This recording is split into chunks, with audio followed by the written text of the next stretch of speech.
हमारे विभिन्न ज्ञानवर्धक कार्यक्रम देखने के लिए आप हमें अभी सब्सक्राइब करें, बेल आइकन को प्रेस करें ताकि आप देख सकें हमारा कार्यक्रम सबसे पहले। और अधिक जानकारी के लिए फेसबुक पेज को लाइक करना न भूलें। जय मां इंद्राक्षी। इंद्राक्षी धाम के ज्योतिष पाठशाला कार्यक्रम में दर्शकों आप सभी का हम हार्दिक स्वागत करते हैं। आज के दिन जिन जातकों का जन्म दिवस है, मैरिज एनिवर्सरी है, उन सभी को हमारी तरफ से बहुत बहुत शुभकामनाएं।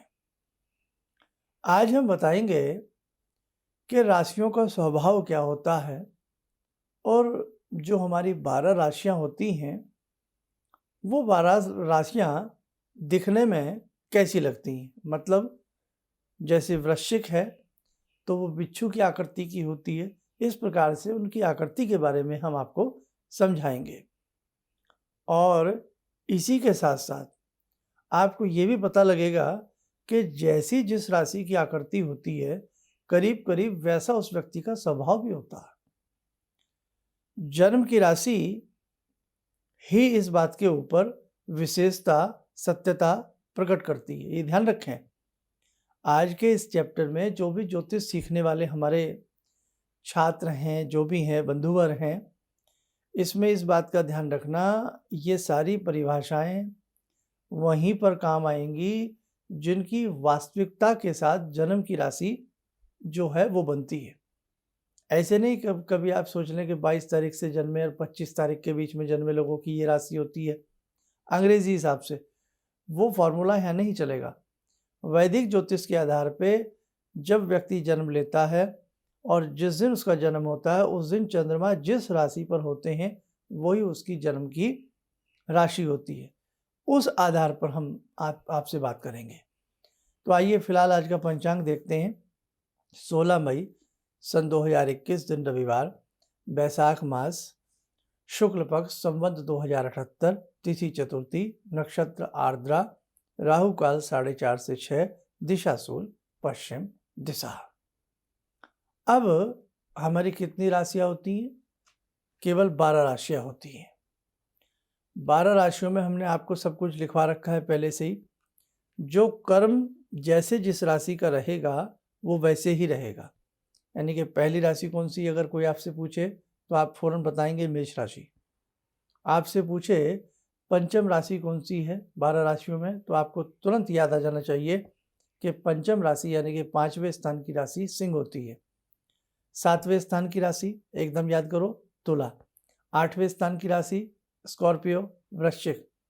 10वीं स्थान की राशि, 10वें स्थान नहीं मतलब 10वीं राशि आपको तुरंत याद आ जानी चाहिए कि मकर। 11वीं राशि कुंभ, 12वीं राशि मीन। तो राशियों का जो ये क्रम रहता है वो एज इट इज रहता है, हमेशा ध्यान रखना। अब जैसे जब हम किसी व्यक्ति की कुंडली देख रहे होते हैं उसमें 12 खाने होते हैं।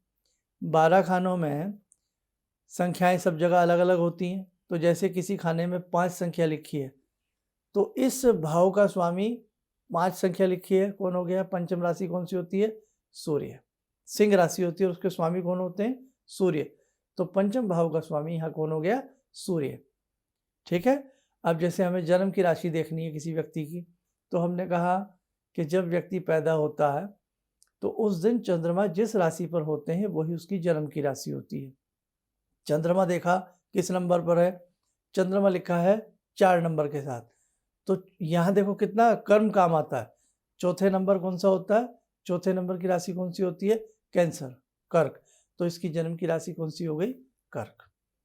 और चंद्रमा यदि लिखे हो 8 नंबर में तो 8 नंबर की राशि कौन सी होती है? वृश्चिक। तो इसकी जन्म की राशि क्या हो गई? वृश्चिक। सिंपल, समझ में आया?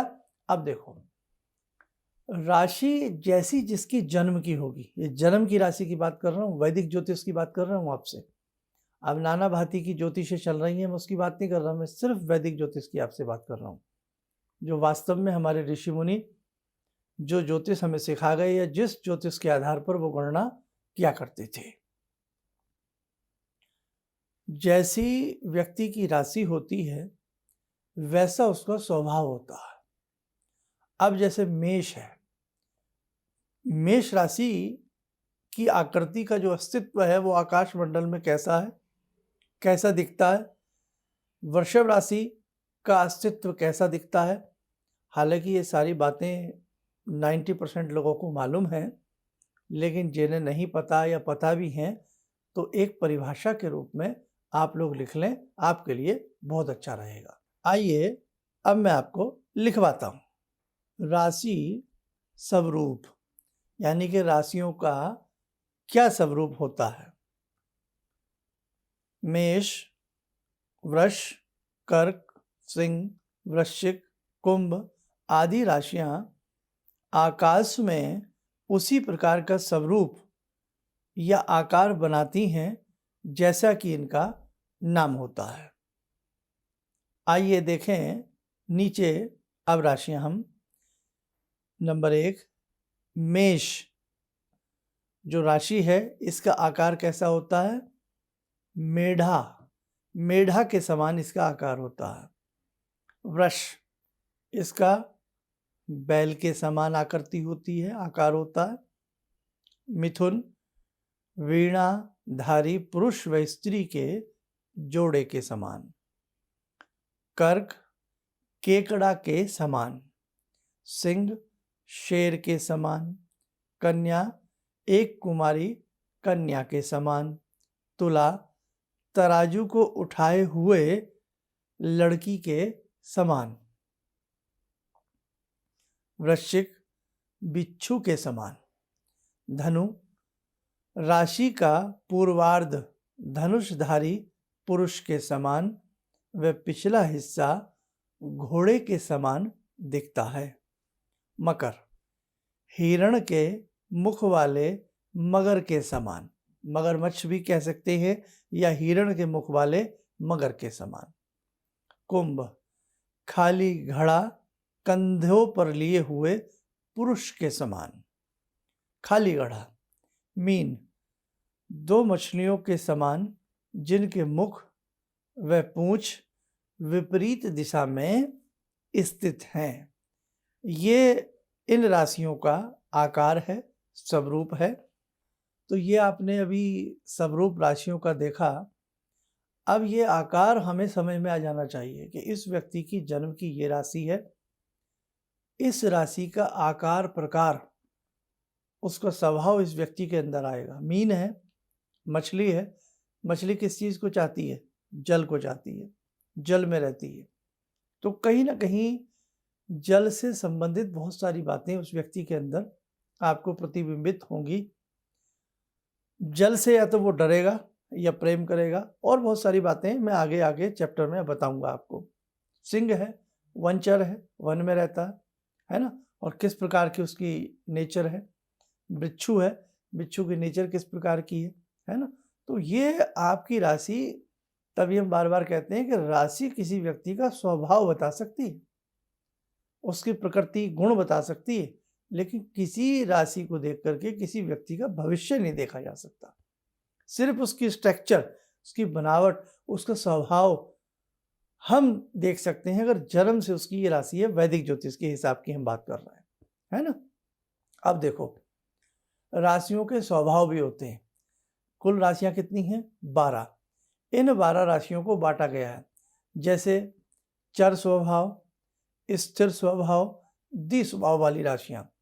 ये बहुत काम आएगा चैप्टर आपके बाद में, तो ये राशियों का स्वभाव लिख लें, है ना। ये भी मैं आपको बता देता हूं, आइए आप लोग लिख लीजिए। देखो, हमने ऊपर हेडिंग लिखा है चर, यानी कि चर स्वभाव की राशियां कौन कौन सी होती हैं वो आप लोग नोट करें। मेष, कर्क, तुला और मकर। मेष के साथ हमने ब्रैकेट में 1 नंबर लिखा है। कर्क के साथ 4 यानी कि चौथे नंबर की राशि होती है। तुला के साथ 7 लिखा है, 7वें नंबर की राशि होती है। मकर के साथ 10 लिखा है, तो ये 10वें नंबर की राशि मकर होती है। ये 4 राशियां किस स्वभाव की होती हैं? चर स्वभाव इनका होता है, इसीलिए इन्हें चर राशियां कहते हैं। चर राशियां गतिशील होती हैं, इनमें स्थायित्व नहीं होता है, परिवर्तन प्रिय होती हैं, खाली बैठकर समय काटना अप्रिय लगता है। इन राशि वाले लोगों को। आगे आइए, दूसरे ग्रुप में हमने ली हैं स्थिर स्वभाव की राशियां। स्थिर स्वभाव की राशियां कौन कौन सी होती हैं? लिखें, वृष 2 नंबर वाली, सिंह के साथ 5 लिखा है 5 नंबर वाली, वृश्चिक 8 नंबर वाली, कुंभ 11 नंबर वाली। ये स्थिर स्वभाव की राशि कहलाती हैं। इन राशि वालों को परिवर्तन की अपेक्षा स्थायित्व पसंद होता है। कम परिवर्तनशील होने के कारण इन्हें एक जगह टिक कर रहना पसंद होता है। बाकी पूरी कुंडली पर भी डिपेंड करता है आदमी की नेचर के लिए। मोटी मोटी बातें बता रहा हूँ। अब नंबर 3 पर लिखें, तीसरे नंबर वाली, तीसरा जो ग्रुप है वो कौन कौन सी राशियों में आता है? द्विस्वभाव की राशियां कौन सी होती हैं? द्विस्वभाव। अब द्विस्वभाव में लिखें, मिथुन तीसरे नंबर वाली, कन्या 6ठे नंबर वाली, धनु 9 नंबर वाली, मीन 12वें नंबर वाली राशियां जो होती हैं वो दिव्य स्वभाव की राशियां होती हैं। ये आप नोट कर लें। इसीलिए इन राशियों में भी कुछ खूबियां होती हैं, जैसे इन राशियों में जन्म लेने वाले को एक समय में अनेक कार्य करने की लालसा बनी रहती है। इनमें अनिश्चय, हिचकिचाहट, लचीलापन और कभी स्थिरता को तो कभी अस्थिरता का स्वभाव रहता है, मतलब मिक्स स्वभाव इनका रहता है। ऐसी राशि वाले जातक जो भी होते हैं उनका मिक्स स्वभाव होता है, मिश्रित स्वभाव होता है। तो ये आपने अभी इन 12 राशियों के स्वभाव भी हमने आपको बता दिए और उनकी आकृति बनावट आपको आज के इस चैप्टर में बताई। अब आपको याद होना चाहिए कौन सी राशि चर है, कौन सी राशि स्थिर है, कौन सी राशि दिव्य स्वभाव है। ठीक है, ये आपको पता होना चाहिए। बूंद बूंद से घड़ा भरेगा, धीरे धीरे आप सीखोगे तो आगे बहुत कुछ सीखते जाओगे। आइए, समय हो चला आज की ध्यानमाला का। आज की ध्यानमाला में जुड़ते हैं हम भगवान भैरव से। ॐ करकलितकपाला कुण्डलीदण्डपाणी स्तरुणतिमिरनीलो व्यालयज्ञोपवीते क्रतुसमयसपर्याद्विघ्नविच्छेदहेतुर्जयति बटुकनाथा सिद्धिदा साधकानां। जयति बटुकनाथा सिद्धिदा साधकानां। ॐ देव्यराज्यसेव्यमान पावनाग्निपङ्कजं व्यालयज्ञसूत्रमिन्दुशेखरं कृपाकरं नारदादियोगवृन्दिवन्दितं दिगम्बरं काशिकापुरादिनाथ कालभैरवं भजे। भानुकोटिभास्वरं भवाब्दितारकं परं नीलकण्ठमीप्सितार्थदायकं त्रिलोचनं कालकालमम्बुजाक्षमक्षशूलमक्षरं काशिकापुरादिनाथ कालभैरवं भजे।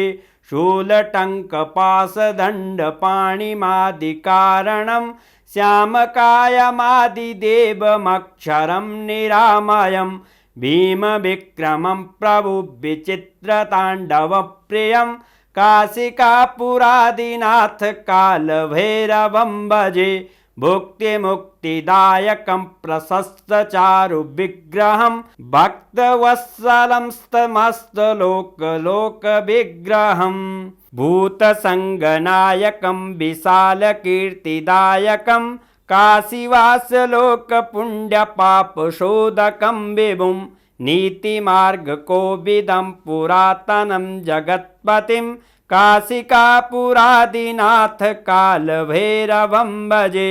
काशिकापुरादिनाथ कालभैरवं भजे। कवच बना लें, ध्यान करें, भगवान भैरव का शुभ आशीष हम सब के ऊपर बरस रहा है।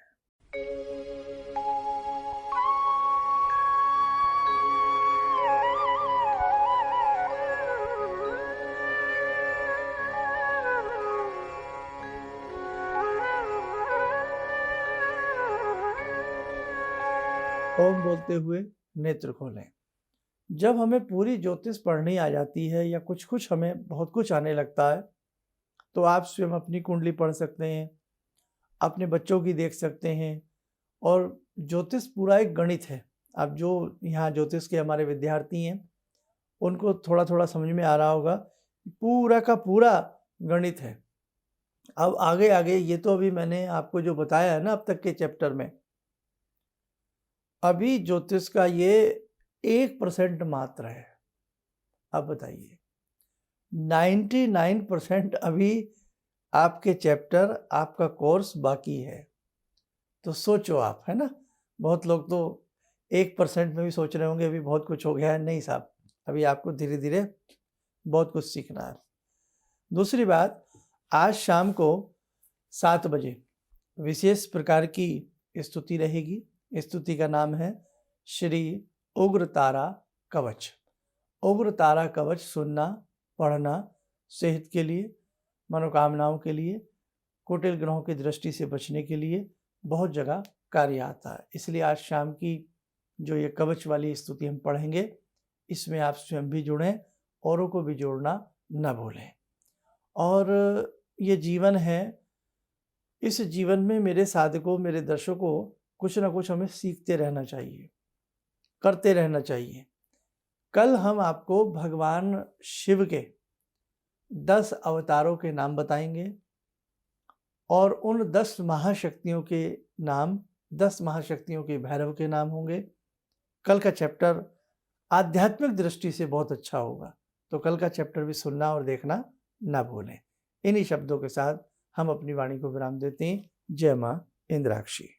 गुरु जी से मैं तब से जुड़ा हूँ जब से वो एक चैनल आती थी P7, उसी से मैं जुड़ा हुआ। और गुरुदेव से हमारी जब मुलाकात हुई तो मैं आश्चर्यचकित रह गया जब उन्होंने हमसे बताया कि आपके साथ ऐसे ऐसे हुई। तो मैं इतना आश्चर्य हो गया कि इन्हें कैसे मालूम, और इतना बढ़िया इन्होंने बताया, जिसके वजह से मैं आज तक उनसे प्रभावित हूँ। और इनका बताने का शैली वगैरह इतनी बढ़िया है जो हम अपने क्लास के टीचर से भी उतना बढ़िया नहीं समझ पाते थे। ये हमें बहुत पसंद आई। और दूसरी बात कि इनके साथ जितने भी मैं जुड़ा, जब से जुड़ा रहा, जो भी समस्या आई, मैं बहुत ही अच्छा तरह से मेरे सॉल्व होते चले गए। और आज तक मैं उनके आशीर्वाद से मैं बहुत सुखी हूँ। किसी भी समस्या के समाधान के लिए मिले प्रसिद्ध हस्तरेखा एवं वास्तु विशेषज्ञ प्रोफेसर धर्मेंद्र शर्मा जी से। नोट: शिविर में भाग लेने हेतु एवं व्यक्तिगत रूप से मिलने के लिए कॉल करने का समय सुबह 10 बजे से शाम 6 बजे तक। हमारे विभिन्न ज्ञानवर्धक कार्यक्रम देखने के लिए आप हमें अभी सब्सक्राइब करें, बेल आइकन को प्रेस करें ताकि आप देख सकें हमारा कार्यक्रम सबसे पहले। और अधिक जानकारी के लिए फेसबुक पेज को लाइक करना न भूलें।